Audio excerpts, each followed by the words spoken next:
Hey everyone, it's Alexander, the real Mr. Robinson. Happy Halloween, and this is my final review in my annual series of Halloween/horror movie reviews. And we're ending this series appropriately with Trick or Treat, which came out in 2007 and is directed by Michael Dougherty. When I reviewed Godzilla King of the Monsters earlier this year, I said that I would make a point to review Michael Dougherty's other two movies, Trick or Treat and Krampus.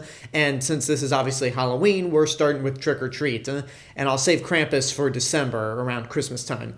But anyway, this movie doesn't really have much of a plot to it. It's really a series of stories rolled into one movie. You have a group of college girls from out of town who are dressing up for Halloween and going out to a party in the middle of the woods.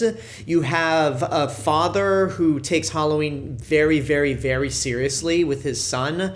You have an old grumpy man who hates the holiday. You have a group of kids going out to this quarry due to this urban legend in the town. And all of these stories are pretty much interconnected with this character named Sam, who basically goes around in orange onesies, wearing a burlap sack and whatever is in that bag of his. So I have heard so many people give this movie unanimous praise, whether it was James Rolfe, who reviewed it for Cinemassacre's Monster Madness one year, James A. Janice from Dead Meat when he did his Kill Count cover of Trick or Treat. And when King of the Monsters was about to come out, a lot of my friends were telling me, you've got to see Trick or Treat, or you have to see his other movies.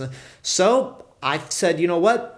I'll make it a priority to watch it this Halloween, and I hate myself for watching this movie so late. This movie is pretty much the perfect thing to watch during this time of the year. Some people will go to Hocus Pocus as their go-to Halloween movie.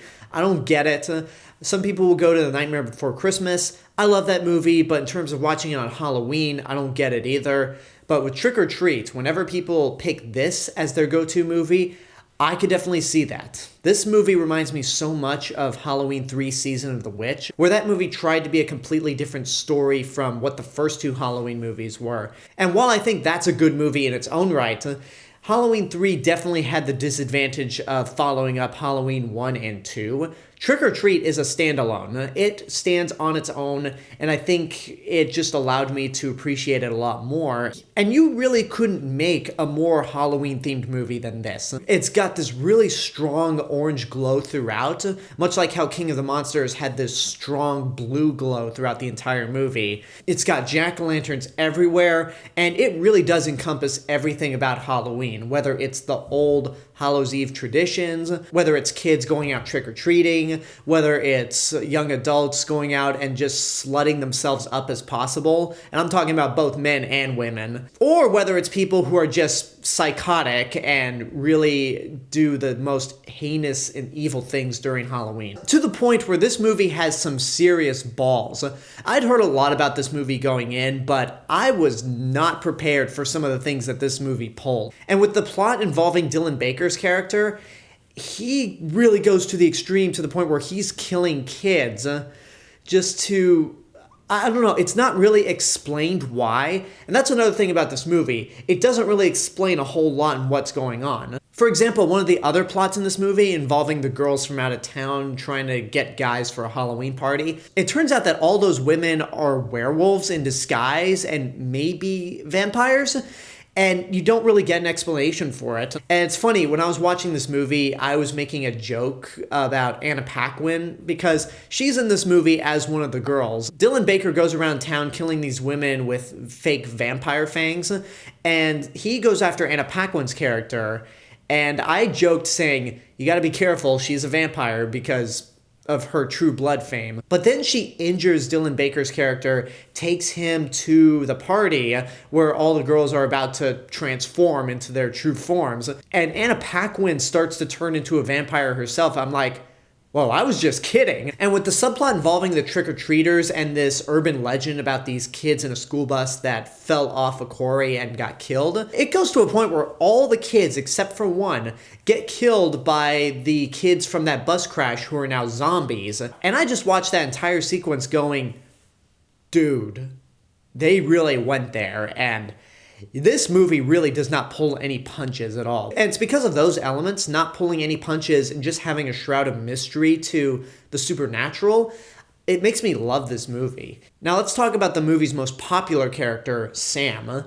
This character is such a creative design in terms of a horror icon. I personally think he deserves to be right up there with Dracula, Frankenstein's monster, the Wolfman, Michael Myers, Jason Voorhees, and Freddy Krueger. He's got a really inventive design, whether he's wearing the burlap sack or when he's unmasked. I mean, when he's unmasked, Sam looks freaky. But what I also really like about this character is that he acts as an enforcer for Halloween. If somebody out there is celebrating the Halloween tradition, no matter how screwed up it is, he'll just leave you alone. I mean, he might come up to you, say hi, or ask for a piece of candy, but he'll go about his way. He will not harm you at all. But if you do not celebrate Halloween or blow out your jack-o'-lanterns too early, then he will kill you. He is not hesitant to get violent. And it's not only an inventive design, but it's an inventive concept to the lore of this character and just everything that Dougherty set up with this world.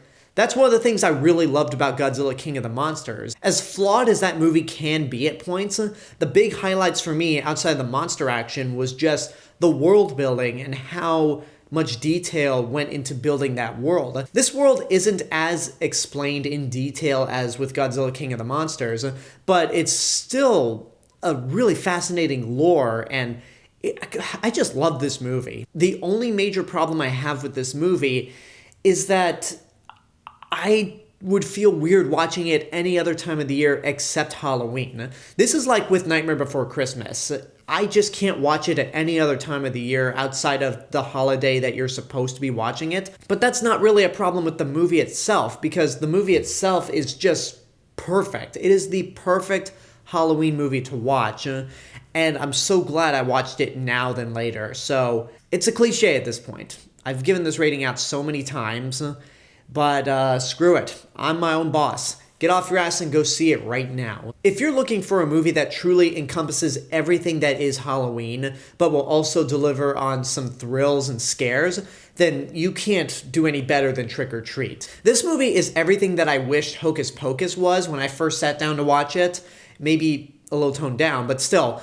And I'll go even further and say this is the kind of movie that I was hoping Scary Stories to Tell in the Dark would be, because the more I think about that movie, the more it sucks. I'm sorry, I give it a shot, and I may have been a little too nice on that movie after seeing Trick or Treat. This is just perfect. This is a perfect Halloween movie, and I can't wait to make it a tradition to watch this and It's the Great Pumpkin Charlie Brown every Halloween. And there you go, that's my review for Trick or Treat, and this also wraps up my annual series of horror/Halloween related reviews. I hope you enjoyed these reviews, and I've also got next year planned. I won't say what I'll be reviewing, you have to wait until we get closer to October 2020, but I can't wait for next year. So now I want to know what you guys think about the movie. If you've seen it, what did you think? What is your definitive Halloween movie that you have to watch every October? Whatever the case may be, let me know in the comments below. And until next time, I hope you enjoyed this review. Don't forget to subscribe to the channel, give this video a like, and of course leave a comment. Don't forget to support my Patreon page, follow me on social media, and until then, this is the Real Mr. Robinson telling you there's only one. Have a happy Halloween, guys.